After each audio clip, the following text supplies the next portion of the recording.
খুব important math SSC group D group সির জন্য। দেখুন, a man spends in 4 months as much as he can earn in 3 months. He saves rupees 10860 in a year. His monthly income is, বলছে একজন মানুষ 4 মাসে খরচা করে যত সে 3 মাসে ইনকাম করে। যদি সে বছরে 10,860 যদি সেভ করে, তাহলে তার মান্থলি ইনকাম কত? দেখি কি বলেছে। যদি আমরা মান্থলি ইনকাম ধরি এক্স, তাহলে কি বলেছে? তাহলে 4 মাসে ইনকাম কত হবে?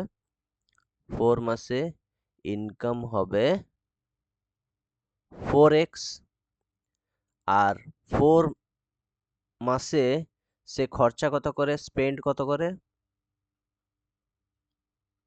3 মাসের যত ইনকাম, তাহলে 3x হবে।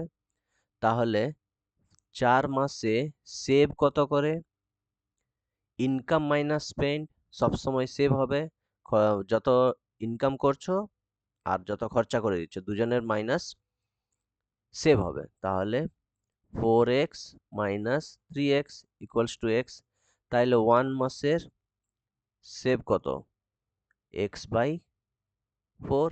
তাহলে এখানে বলে দিয়েছে he saves rupees 10860 in a ইয়ার।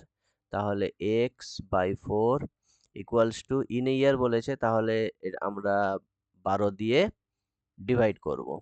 ঠিক আছে, 1 মাসের তাহলে সেভ বেরিয়ে গেল। তাহলে 4 3-এ 3 দিয়ে 3 3-এ 9, 3 6 18, 3 2 6 0, 3620। খুবই ইম্পর্টেন্ট ম্যাথ।